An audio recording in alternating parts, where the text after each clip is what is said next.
Vía Pública. ¿Cómo están ustedes? Muy buenas noches. Bienvenidos a Vía Pública. El Ministerio de Salud informó que se reportaron 520 nuevos casos de coronavirus. Ojo con las cifras porque hoy día es un día particularmente sensible para tenerlas claritas y no confundirse. Y cuando uno se confunde, puede hacer malas interpretaciones. Entonces hay que ser súper clarito en estos días. Reportaron 500 casos nuevos de coronavirus, además de otros 250 que también arrojaron positivos en el test PCR, es decir, que también tienen coronavirus. ¿Y por qué entonces separado? Estos 520 más los 250 deberían darnos 770. Bueno, pero los segundos 250 que también tienen coronavirus, pero se cuentan aparte, hoy por primera vez, no tienen síntomas. Son los famosos asintomáticos. Un segundito, ¿por qué se hace esto? Esto se hace a petición del Colegio Médico, a petición del Consejo Autónomo Independiente que asesora al gobierno, de los expertos en las pandemias. Y en general se venía pidiendo que a ver si pudiésemos cuantificar a los que no tienen síntoma alguno, a lo mejor usted, yo, pero que a lo mejor tenemos coronavirus porque alguien cercano lo ha tenido y no hemos tenido síntomas. Entonces, para ir dándole la dimensión real que tiene, esto se hace en grupos que uno pudiera pensar que se han contagiado aunque no tengan ningún compromiso evidente. Bueno, y se hizo efectivamente en 900 y tantos casos y dio 250. Es decir, se demuestra que hay un porcentaje importante de personas, un número importante de personas que tiene coronavirus sin que demuestre la enfermedad, por decirlo de algún modo, que no llegan al hospital, que no tienen fiebre, que no tienen nada. ¿Por qué se hacen por separado? Bueno, esta es parte de lo que nos explicó hoy día en un reporteo gente o miembros del propio Consejo Asesor Presidencial, que son autónomos, son médicos de todas partes. Lo hacen por separado para poder mantener la trazabilidad del número que veníamos contando. 300, 400, 300, 400, 500, 300 al día veníamos. Para poder, peras con peras, que subimos ese mismo número que ayer fue 550 y hoy día fue 520. Se le suman estos porque antes no se habían contado nunca. 770 en total, dice el Colegio Médico, que hay que sincerar. De todas maneras, hay 770 personas con coronavirus nuevas. Pero si dijéramos 770, corremos el riesgo de compararla con los 520 de ayer y diríamos que la cuestión se nos disparó, se nos fue de las manos, y no es así. Se está midiendo en grupos que antes no se medía. Chile sigue siendo, según indicaciones internacionales, de los países del mundo que mayor cantidad de test por millón de habitantes hace. Por lo tanto, si más medimos, más vamos a encontrar, para que no nos compliquemos y no nos asustemos con las cifras, sino que sigamos atentos a lo que sí dicen las autoridades sanitarias, que es difícil a veces entender qué es lo que se hace y hay explicaciones técnicas.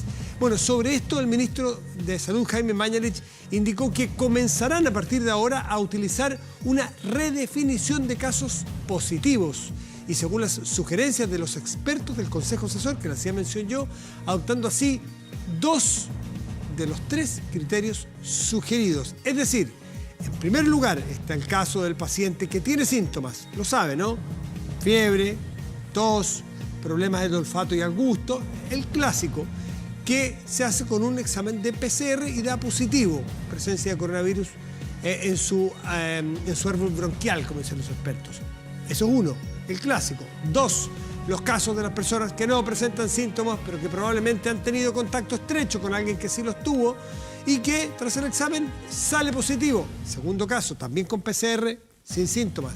Según las cifras del MinSal, entre un 20 y un 25% de las personas que tuvieron contacto con alguien con coronavirus tiene o tuvieron el COVID-19 en su árbol bronquial, pero no desarrollaron síntomas. La líder del Colegio Médico, Isquia Siches, recalcó que, al igual que quienes presentaron síntomas, los asintomáticos se deben aislar. Sí, porque lo tienen, no porque no tengan síntomas, tienen el coronavirus. Y en eso los miembros del Consejo Asesor también están de acuerdo. Si se descubre en este segundo grupo coronavirus, también hay que aislarlo. Con 770 nuevos contagiados en total, entonces, los asintomáticos sumándose, y bien se desconoce cuán infectantes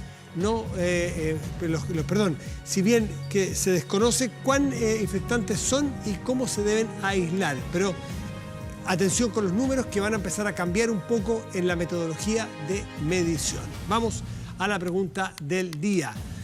Tras la reapertura de centros comerciales, que son medidas, son de a poco, son en algunos casos, ¿irías a un mall? ¿Sí o no? Esta es la pregunta hecha, vamos a la mesa de conversación y tomamos contacto con Tomás Regueira, que es jefe de la UTI de la Clínica Las Condes. Tomás, buenas noches, gracias por recibirnos. Buenas noches, Matías, ¿cómo estás? Muy bien, gracias. ¿A ti que te toca estar en un centro asistencial todo el día ahí, en la primera línea, en las UTI? La percepción es que no es numérica, sino que es más cualitativa también, es que estamos en esta meseta, que está abordado el problema, que va en retroceso, que se nos puede ir de las manos. ¿Cuál es tu percepción con la experiencia además que tienes? Gracias, Matías, por la pregunta. A ver, yo creo que efectivamente nosotros como Sociedad Chilena de Medicina Intensiva hemos visto que desde el 10 de abril hasta la fecha hay un aplanamiento en el uso de camas críticas, ¿ya? Este aplanamiento en el uso de camas críticas ha permitido que todos los pacientes reciban una atención oportuna y eso se ha reflejado en una mortalidad mucho más baja que en los países que se han visto apremiados por la pandemia, digamos, como el hemisferio norte, ¿cierto? Estados Unidos, España, Italia, etc. El tema es de esta meseta, digamos, es que uno pueda pensar que estamos en una situación estable, tranquila, sin problemas.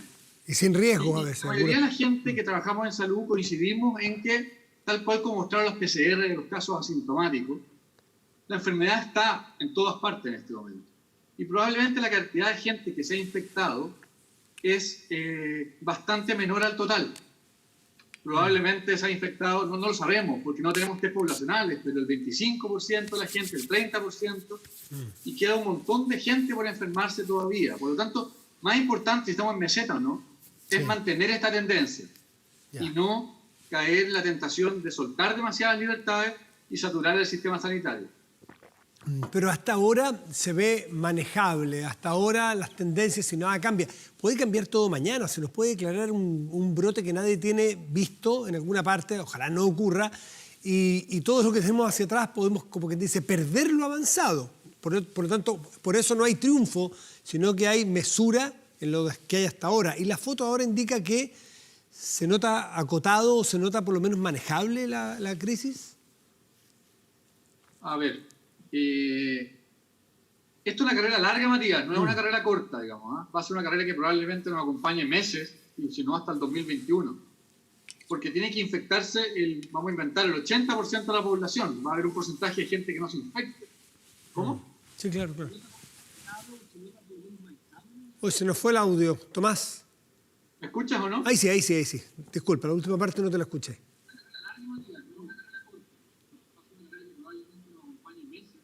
Ups. Eso. No, estamos con un problema ahí de audio, claro, Tomás. No te quiero hacer hablar porque no te estamos escuchando. Señor director, usted me da instrucciones. O corregimos. Sí, corregimos sin ningún problema. Estamos con Tomás Regueira, jefe de la UTI de la Clínica Las Condes, y está haciendo mención entonces a algo que hoy la comunidad médica de alguna manera han advertido. El porcentaje de contagios hoy en Chile es bajo y queda cerca del 80% o más de la población por contagiarse. Por lo tanto, ese 80%, voy a poner un caso ridículo, si ese 80% se lo logra, no va a ser así todo, pero si el 80% en una semana nos queda la grande. Por lo tanto, esto es manejo. Cuidado y mucho cuidado para que toda la gente que nos falta por que se contagie, que no sabemos si va a ser todo el resto de la población, probablemente no, pero un porcentaje alto puede ser, que esto sea repartido en el tiempo. Y eso tiene tiene relación con lo que mencionaba el doctor Reguero, que no soltar más de la cuenta, ir con estas cuarentenas programadas, dinámicas, persiguiendo al bicho maldito que a todo el mundo lo tiene de cabeza, y en vez de hacer cuarentenas totales que sabemos que tienen un montón de externalidades negativas en salud mental, en problemas sociales de nuestro país hacia adelante. Por lo tanto, este manejo es realmente afinar un piano que tiene miles de teclas y hay que ser experto y hay que tener un oído fabuloso para poder darle a cada tecla su tono perfecto. Tiene que ver con lo social, con lo político, con lo sanitario, en fin. Tomás Reguero, estamos de vuelta y nos quedamos con la última parte que decías que no podemos cantar victoria, que le queda mucho todavía a parte de la población para que eventualmente se contagie y no podemos soltarnos. Sí, Matías, tú lo decías súper bien. Esto es un piano difícil de afinar, es una carrera larga. Probablemente, como conversábamos anteriormente, va a durar meses y no hasta el 2021. Efectivamente, como tú señalabas, no soltar también tiene consecuencias negativas, ¿no es cierto?, en la economía, en la vida intrafamiliar, en la violencia intrafamiliar, en la tasa de depresión, etcétera. Pero importante señalar que si uno ve el hemisferio norte, ¿por qué tiene una mortalidad tan alta, digamos, cercana al 30 hasta el 50% de mortalidad en pacientes graves? Y tiene que ver con la saturación del sistema. Es el principal factor asociado a mortalidad. Por lo tanto, en este piano que tú hablabas, es fundamental que mantengamos esta meseta en el tiempo, digamos, y logremos no saturar al sistema de salud, digamos, porque ahí vamos a tener personas muertas que no debieron, claro, valga, perdona lo lamentable de la palabra, se entiende que en casos normales no se hubiesen muerto. Exactamente. O sea, que no se murieron por un problema de su estado de salud, sino que se murieron porque el aparato de salud no lo logró acoger como debía. Exacto. De cualquier forma, Matías, el sistema, uno ve una meseta en la globalidad de Chile, ¿eh? Pero como ha mostrado la prensa y usted acertadamente, la realidad no es homogénea, digamos, es heterogénea en Chile, y eso es súper importante señalarlo. En la zona sur de Santiago, suroriente, en el hospital de Maipú, en la 12ª región, en la 2ª región, en Antofagasta, hay saturación ya. Por lo tanto, las medidas implementadas a partir de mañana, las cuarentenas nuevas, son claves para poder contener esas zonas, digamos. Por supuesto. Tomás, me gustaría también, dada tu experiencia ahí como jefe de la UTI, de la Clínica Las Condes, tu larga experiencia como médico, ¿hay cierta esperanza o abrigamos? Miren, en el desierto uno se para debajo de cualquier sombrita, por chica que sea, todo sirve. Y ayer salió una sombrita que fue este laboratorio en Oxford, Inglaterra, donde decían que hay primeras pruebas que serían positivas en descubrir una vacuna. Hoy supimos que este antiviral tú me dirás cómo se dice, es muy difícil. Remdesivir, perdón, estaría dando muy buenos resultados en el tratamiento del coronavirus, pese a que no fue hecho para eso. Es decir, aparecen chispazos de buenas noticias. ¿Cómo lo toman ustedes que tienen la experiencia de campo? Sí, a mí me toca dirigir la Sociedad Chilena de Medicina Intensiva y hemos conversado harto sobre estos temas, digamos. Yo separaría los temas. Están los tratamientos posibles y está la vacuna, para separar dos vertientes importantes. Muy bien, perfecto. Comentemos si tú quieres, primero los tratamientos posibles. Claro, vamos. Es fundamental insistir en lo que conversábamos recién, el soporte, o sea, un buen equipo de salud, de intensivo y una tecnología adecuada, ¿cierto? Es la principal causa para no morirse hoy en día.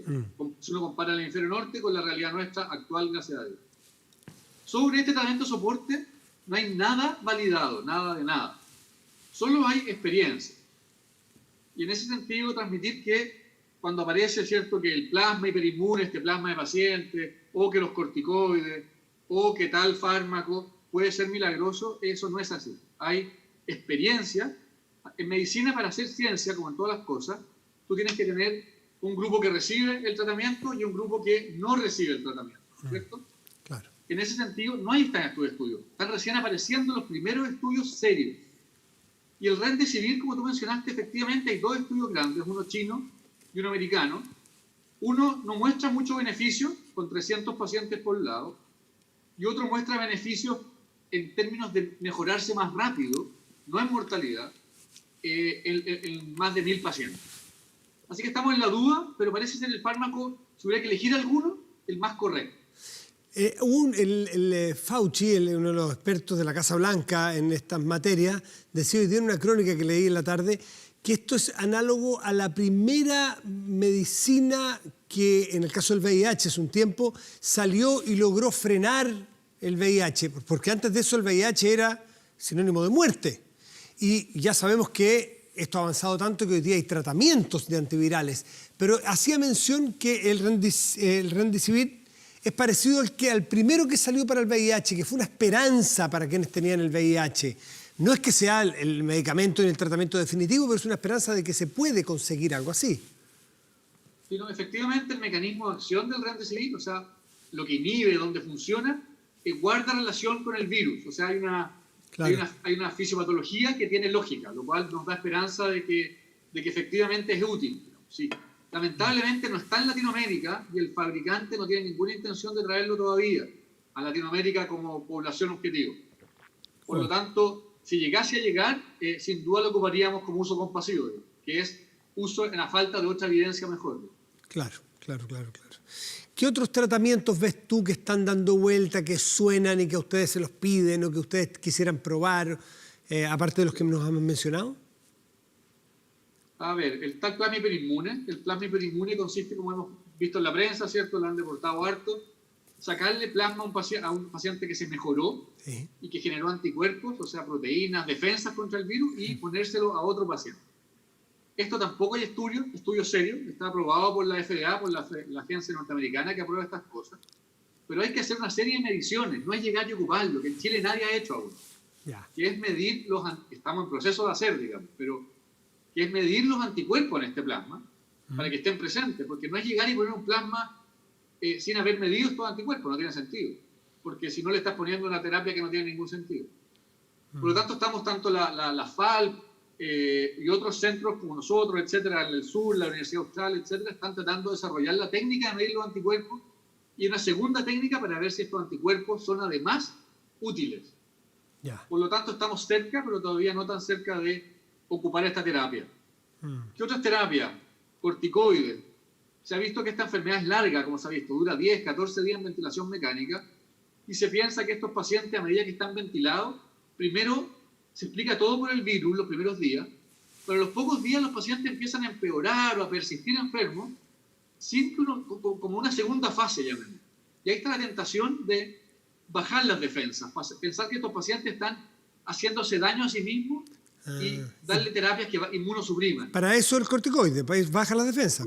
Corticoides, tocilizumab, estas drogas que han aparecido en la prensa, pero también es súper discutible, no hay estudios grandes, no hay estudios serios, hay que analizarlo caso a caso. Como sociedad intensiva no hemos querido sacar una recomendación sobre esto porque nos parece que es bien caso a caso. La enfermedad es bien compleja, puede evolucionar, gracias a Dios, muchas veces a la mejoría, pero a veces evoluciona hacia el shock, evoluciona hacia empeoramiento respiratorio, evoluciona hacia compromiso cardíaco. Entonces, cada una de estas manifestaciones requiere una interpretación independiente, probablemente. ¿Y la evolución que tiene, hay alguna correlación con otros factores, por ejemplo, las enfermedades de base, o no? Sí. A ver. El empeoramiento, tú dices, puede empeorar. ¿De qué depende cuando empeoran los casos que les ha tocado a ustedes? A ver, voy a ser majadero, perdona Matías. No, dale. La principal causa para empeorar es no recibir el soporte adecuado. Ya lo dije 10 veces, pero en el fondo lo que quiero subrayar es la importancia de controlar la saturación del sistema de salud. Dicho eso, los años. Obviamente, a pesar de que a uno no le gusta decirlo, porque hay años y años vividos y mal vividos, en general es una enfermedad larga que requiere, como te decía, 14, 20 días de cuidado intensivo y hay que tener harta pila para aguantarlo, digamos. Uno pierde mucho músculo, pierde reserva y hay que poder rehabilitarse, digamos. Y una persona mayor, averiada, etcétera, es más difícil. Por lo tanto, eso sería probablemente el principal factor de riesgo para no aguantar el proceso. Y después están todas las enfermedades que lamentablemente afectan harto a nuestra población, la diabetes mal controlada, la hipertensión, la obesidad, el enfisema por tabaco, son todas enfermedades que se asocian a más mortalidad en estos pacientes. Perfecto. Tomás Reguero, me gustaría que por último te pudieras mencionarnos la vacuna. Tú que primero los tratamientos, después querías ir a la vacuna, esta que ayer, en forma muy primaria, se anuncia desde Inglaterra que habría en monos una buena reacción. Falta naturalmente mucho camino por andar, pero ¿cómo ven ustedes el futuro de eso? O sea, ¿qué es una vacuna? Una vacuna es recibir, ¿no es cierto?, de alguna manera, hay distintos tipos de vacuna, una parte del virus, de manera que tu cuerpo genere una parte del virus que no te produzca la enfermedad, por supuesto, ya sea directamente el mismo virus o otro virus modificado con parte del virus que queremos tratar, Sí. y que el cuerpo sea capaz de generar defensas contra este virus que después actúen contra el virus real. Estas vacunas se están desarrollando en Estados Unidos, en China, por supuesto, y la que va llevando, y es una carrera, digamos, y no una carrera que es súper deseable, porque probablemente hay vacunas que van a ser más útiles en algunas poblaciones, niños, adultos, otras vacunas que van a ser más útiles en otras poblaciones, qué sé yo, y además, mientras más hayan, mejor, digamos, por la dificultad para fabricarla. Así que es una carrera deseable. Y en esta carrera, la Universidad de Oxford, en Inglaterra, parece ir primera, en el sentido que probó la vacuna primero en personas voluntarias y vio que no se morían con la vacuna, para empezar, digamos. Esa es la primera prueba, digamos, que yo ponga algo y no te enfermes por lo que pones. Claro. Porque acuérdate que yo no puedo exponer a seres humanos al virus. Eso no se puede. Está prohibido por la ética. Entonces lo que hago, primero es probar en humanos si la vacuna en sí es una enfermedad. Esto ya lo hicieron varias empresas, Estados Unidos, China, Inglaterra. ¿En qué va ganando Inglaterra? Que la probó en monos, como tú dijiste, estos monos que son la especie más similar al humano. Y después de un rato de dar la vacuna, expusieron a los monos a grandes cargas virales. Ya. ¿Ok? Los monos que no tenían la vacuna, todos se infectaron. Y creo que eran 9 monos que tenían la vacuna, ninguno se enfermó. Por lo tanto, es un primer avance positivo. Ahora tienen que lograr con eso la autorización para probar en la población general la vacuna. No pueden ponerle el virus a un ser humano. Entonces tienen que ir a un lugar en que haya mucho virus circulante y ponérselo a un montón de gente y a otra gente ponerle placebo, o sea, no poner una vacuna inútil, y comparar cómo evolucionan las dos poblaciones. Ahora, eso tarda mucho Para lograr tiempo. eso, no estamos a menos de 4 o 5 meses. Así que igual la esperanza, por lo menos para los próximos meses, no está en la vacuna. La vacuna no va a estar nunca antes de octubre. Y en Chile, probablemente nunca antes del 2021. Claro, porque después viene, si es que se apruebe, sale todo bien, vendrá luego la fabricación, la distribución. Y no creo que seamos los primeros. Claro, ¿en qué lugar te pones tú si es que se empieza a distribuir? Porque hay que producir millones de estas vacunas, pues. Millones. Ahora, aparentemente... Yo no pondría la esperanza, lamentablemente, en este año, en Chile, en las vacunas, sino en el control epidemiológico de la enfermedad. Ya, ¿y ese, tu juicio, se está haciendo bien? Eso se está haciendo bien, yo creo. Creo que, si entrar a manera chica, de la gestión de pacientes en zonas particulares, se puede hacer mejor. Pero, porque hay zonas en las cuales estamos con apremio. Yo creo que es importante decirlo. Araucanía Norte, Magallanes, Antofagasta, la zona sur, Central, Maipú, que se requiere un poco más, una gestión más efectiva del MinSal para poder distribuir los pacientes en las zonas que no están saturadas. Tomás, por último, el otro día una entrevistada hace un par de días nos decía que una de las cosas que ella echa en falta es que esto baje más a descentralizarse al sistema primario de salud, que sea justamente en las comunas, que sea en los barrios, que sea en esos espacios de salud más comunitarios, que hoy día la red nacional entiendo que está muy extendida, capilarizada y funciona bien, que sea allí donde se hagan los primeros tratamientos y se haga la primera atención. ¿A ti te parece que está muy encapsulado, muy centralizado todo en este momento en el MinSal? Una pregunta súper importante, ¿eh? Como tú decías, hay un piano esta cosa, tiene distintas, es multi... Yo tiendo a pensar que hay medidas que le corresponden a la autoridad central, digamos. ¿Quién más puede decretar cuarentenas masivas? Claro, lo macro. Pienso que hay medidas, por ejemplo, suspender cirugía, quedarse con todas las camas del país para poder hacer una atención justa a todo el mundo, el uso universal de mascarillas, que es fundamental. No pueden ser comunales, digamos. No puede ser que el alcalde A diga, no, en mi comuna ocupamos mascarillas, pero en la comuna B no ocupamos mascarillas. Claro. Pero hay otras medidas probablemente que tienen que ser tal vez un poco más delegadas, de mejor manera, pero tiendo a pensar que más bien, me puedo súper equivocar, Matías, porque no es mi área de expertise, digamos. Yo creo que el MinSal debiera ser capaz de recibir la voz de los actores sociales con más... Que McKeever a veces está un poquito aislado de la realidad de Araucanía Norte, por decir un ejemplo, o de Magallanes, y llegan un poquito tarde. Más bien, yo pienso que los organismos locales debieran ser capaces de levantar más la voz y ser más escuchados. Ya. no necesariamente ser gestores de solución, sino de ser escuchados efectivamente, porque hay un delay entre mi problema y que me saquen los pacientes, me traigan los ventiladores. Había un poco de tiempo perdido. Perfecto. Tomás Regueira, jefe de la UTI de la Clínica Las Condes, muchísimas gracias por atendernos esta noche, a esta hora de la noche en tu casa, me imagino. Muy buenas noches y gracias. Gracias, María, que estés bien. Chao, chao. Que estés bien tú. Chao, chao. Vamos a hacer una pausa. A la vuelta seguimos, pero les quiero dejar planteada la pregunta si después de la reapertura de algunos centros comerciales, ¿irías a un mall tú? Pausa y volvemos en Vía Pública.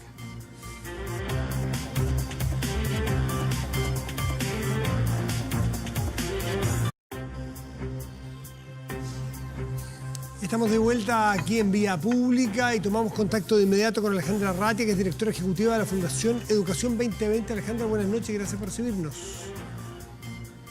Hola, buenas noches, ¿cómo están? Muy bien, pues gracias por esperarnos, porque veo que estás con cara de paciencia ahí. Es tarde para algunos, no. para los que estamos acostumbrados hasta ahora es mediodía, pero hay gente que esta hora es tarde, así que se agradece. Bueno, es importante ningún problema. La mirada que tú nos puedas dar, porque entre otras cosas, la educación también es un actor principalísimo en esta pandemia, pues, porque tiene parados los colegios y es muy anómalo todo, las clases de las casas, con todo lo que ello implica, ¿no?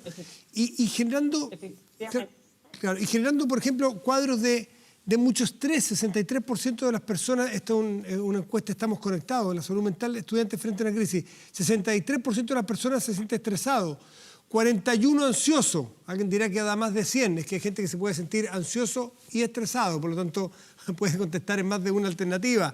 Okay. Un 3% solo dice estar feliz con esta situación. ¿Cómo enfrenta un estudiante eso o una comunidad escolar eso? Sí, claro.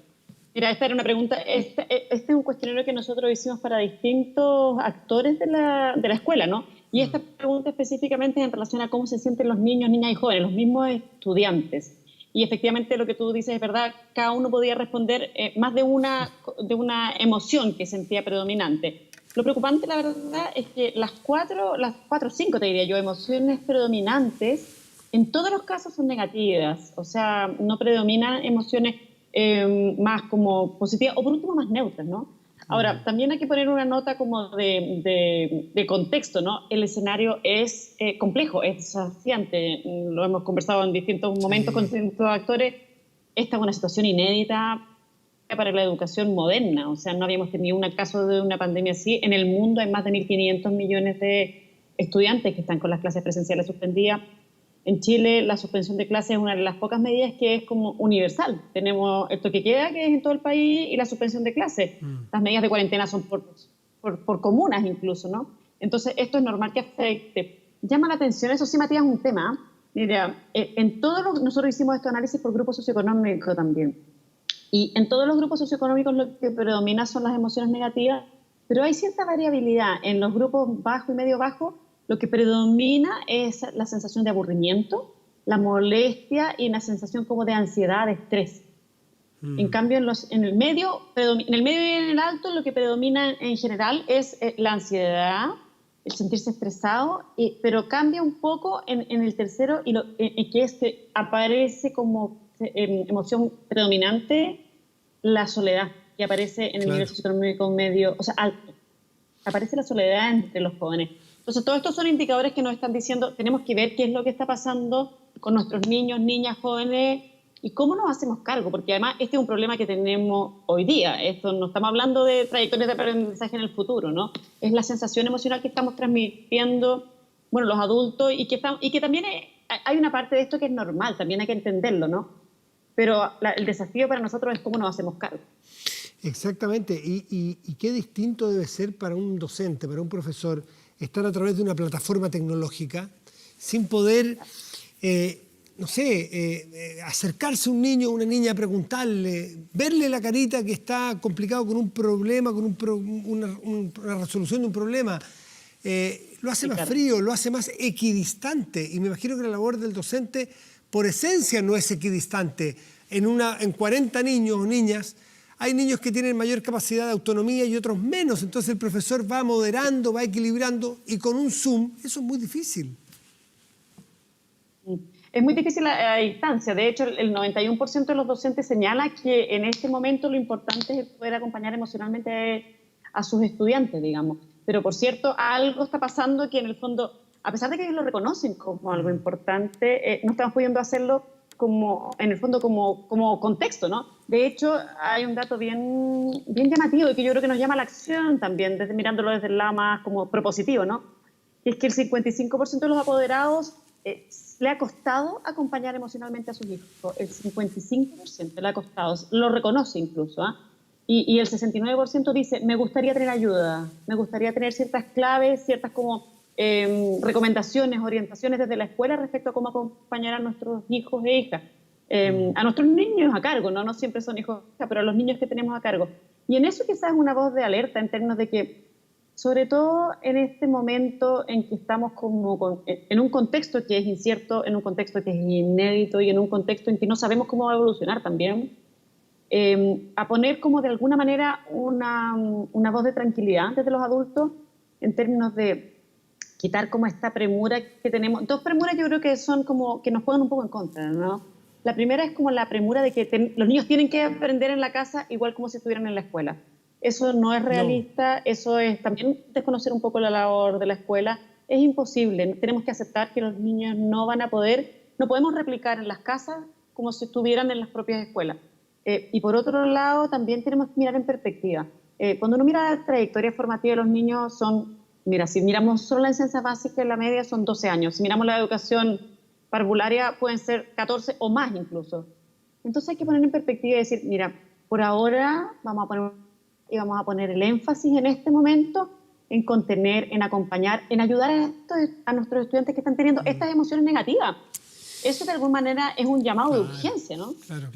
Nuestros estudiantes en general están expuestos en algún momento a la presión, hoy día a la incertidumbre, pero en general niños muy chicos expuestos a factores de presión exógenos que a veces no todos están preparados para soportar y eso puede dejar marcas. Alejandra, Educación 2020 nació hace muchos años con mirada de muy futuro. Yo lo recuerdo cuando Mario Weissbull lo inauguró, lo lanzó. El 2020 quedaba por allá.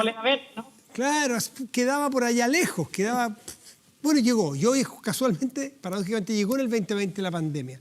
Entonces yo te voy a pedir que tú hagas el mismo ejercicio de mirar muy a futuro, porque se ha esbozado hipótesis de cómo va a cambiar la educación. Por ejemplo, lo de la tecnología. Por ejemplo, la cantidad de materia que tienen los currículums, si es que deberían achicarse o cambiarse o virar. ¿Cómo planifican o cómo miran ustedes el futuro que después del COVID, cómo debiera quedar la educación en Chile, por lo menos? Es súper interesante. Nosotros creemos firmemente que en la crisis que tenemos actualmente también se encierra una oportunidad, que es esta que tú estás planteando, cómo miramos la educación hacia el futuro. Yo creo que un tema súper importante es que nos va a permitir de alguna manera ponderar un poco en distinta perspectiva como la necesidad, la urgencia, diría yo, de una educación más humana, de una educación que integre de mejor manera los distintos aspectos de las personas. Esto mismo que estábamos hablando, las variables más socioemocionales, el concebir a las personas que aprenden, niños, niñas, jóvenes, como un ser integral y que por lo tanto importa mucho el cómo se está sintiendo en ese proceso de aprendizaje, el cómo construir sentido, el cómo se vincula con la comunidad, los aprendizajes que están teniendo. Entonces yo creo que ahí hay un tema respecto como al sentido de la educación que de alguna manera nos vamos a poder ponderar de un modo un poco distinto. Por otro lado, yo creo que también tú lo decías al principio, Matías, y creo que es muy representativo, como tú lo decías, nuestros niños muchas veces están sometidos a una cantidad de presión y de competencia muy fuerte. Yo creo que también aquí hay una reflexión respecto a cuánta competencia y cuánta colaboración queremos en nuestro sistema educacional. ¿A dónde queremos orientarnos? ¿Cuál es la sociedad que queremos construir y, por lo tanto, cómo es ese sistema educacional, ¿no? Ciertamente tenemos que compatibilizar que sea una educación que permita desarrollar las habilidades que a los jóvenes les permitan desplegar sus proyectos de vida, construir la sociedad. Pero eso tiene que ser de un modo integrado con poder construir sentido, con poder, en el fondo, integrar los aspectos más socioemocionales y más comunitarios de la vida. Entonces, desde esa perspectiva creo que es una oportunidad para poder ponderar distinto. Ciertamente, yo creo que y bueno, ha habido mucho debate en estos tiempos, ¿no? Ciertamente nos va a permitir también repensar varias cosas de cómo organizamos la estructura del sistema escolar, la educación, o sea, la enseñanza, el aprendizaje, el rol, por ejemplo, de las metodologías más como, por un lado, digitales, de las tecnologías como más, o sea, en el fondo de todo lo que es virtual, pero además también el rol de la innovación. Muchas veces nosotros, y comentábamos, hay muchas historias respecto a cómo a veces las salas de clases son parecidas a como eran hace 100 años, e incluso hay gente que dice que si viniera una persona del pasado y llegara ahora después de 100 años, todo le parecería muy similar, menos las salas de clases. Nosotros creemos que es fundamental innovar para que la experiencia formativa de los estudiantes sea más pertinente, más significativa. Y claro, un tema fundamental en eso es el currículum. Ahora, ahí, más que decir cantidad, quizás es la arquitectura del currículum, porque el currículum tiene un sentido de equidad que es muy importante, porque en el fondo nosotros queremos que como nueva generación, la experiencia formativa a la que accedan las nuevas generaciones y la base cultural común sea efectivamente robusta por un tema de equidad. El punto es, ¿qué tanto implica eso? ¿Un detallino escrito? ¿O podemos tener como desempeños más globales, desempeños centrales, lo que en otros países tiene distintos nombres, ¿no? Como en el fondo las grandes ideas del currículum. ¿Me entiendes? Más sí, claro, que decir, claro, tengo detalle fino, que muchas veces eso lleva la conversación desde lo sustantivo a una especie como de checklist, donde lo que importa es la materia que yo pasé, no lo que mis estudiantes aprendieron. Y eso nos hace perder el sentido. Alejandra Arratia, directora ejecutiva de Fundación Educación 2020, muchas gracias por recibirnos a esta hora en tu casa. Que estés muy bien. Buenas noches. Gracias. Chao, chao. Buenas noches. Hacemos una pausa y volvemos aquí en Vía Pública.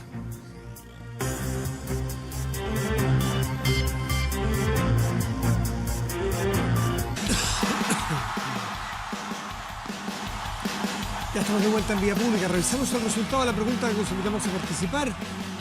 Si es que iría a un mall. Claro, a la apertura de algunos centros comerciales ya se produce. Y hoy día me estuve fijando en distintas comunas que me tocó atravesar hoy por una situación particular. Se ven bastantes comercios independientes, lugares chiquititos con muchas filas, ¿eh? Muy bien comportada la gente. Mascarilla, distancia social, pero bastantes locales abiertos, ¿eh? Empieza poco a poco a retornar en algunas partes, así que está muy bien. Pero ¿irías a un mall? 91% no lo haría, el 9% restante sí lo haría. Vamos a nuestro portal de noticias 24horas.cl, que tiene en portada la siguiente noticia: hacinamiento, empleo informal, aumento de discriminación. Encuesta revela cuáles serían los principales problemas de los migrantes ante el COVID-19. Solo decirles que leyendo ayer o anteayer uno de los casos que más se está discutiendo en el mundo, o viendo qué es lo que sucedió con Singapur. Singapur partió muy temprano con esto. Controló muy luego la pandemia. El mundo aplaudió a Singapur, como aplaudió Corea del Sur y otros países que lo manejaron estupendamente. ¿Qué es lo que pasó con Singapur? Que después de un mes de una cuarentena fuerte, bueno, es un estado chiquitito, muy rico, más controlable, después de un mes, la curva, si usted la ve, es así. Se descontroló a un nivel pero absolutamente inesperado. Singapur. ¿Y saben ustedes cuál es fundamentalmente el factor que hoy los especialistas ven de mayor riesgo o de mayor conflicto en ese Singapur hoy día bastante complicado con la pandemia, después de que estuvo un éxito y aplaudido, como le decía? Tiene que ver con el hacinamiento en poblaciones migrantes. Es un problema que ocurre en muchas partes del mundo y nosotros tenemos ese problema allí. Por lo tanto, a no bajar la guardia, y en ese punto, que tiene que ver con esta encuesta también, es particularmente delicado. Hacinamiento, migrantes, pobreza, miseria. Vamos a la temperatura. En este momento, el termómetro de la región metropolitana marca 9 grados con 1/10 y el cielo está despejado. Para mañana jueves y pasado mañana viernes ocurrirá lo siguiente, o se espera que ocurra lo siguiente: cielo despejado para mañana jueves y el viernes también. 25 grados para mañana la máxima y para el viernes 26 la máxima esperada. Revisemos qué ocurrirá en otras regiones del país. Bueno, vamos a ver qué es lo que ocurre en Osorno, región de los lagos. En Osorno tendrá cielos parciales y una máxima probable de 17 grados. Y El Salvador, en la región de Atacama, tendrá parcial y una máxima probable de 29 grados. Y a veces hay buenas noticias en medio de esta pandemia. Y es que, claro, es que este histórico concierto de los prisioneros en el Estadio Nacional en el año 2001 fue liberado en versión remasterizada. La banda nacional anunció en su portal que estarán disponibles 27 videos remasterizados de los conciertos realizados el 30 de noviembre y el 1 de diciembre de 2001. Además, la banda anunció que a partir del 1 de mayo estarán nuevamente disponibles del álbum homónimo Los Prisioneros a través de las distintas plataformas de streaming. Este es un álbum muy importante en la historia de la banda que volvió a cobrar relevancia desde el estallido social del 18 de octubre. La verdad que nunca ha dejado de estar presente en nuestra memoria, en nuestro patrimonio social, el aporte de los prisioneros y sus temas además tan adelantados en los tiempos. Esta noche despedimos Vía Pública con la voz de los 80. Muy buenas noches y gracias por venir.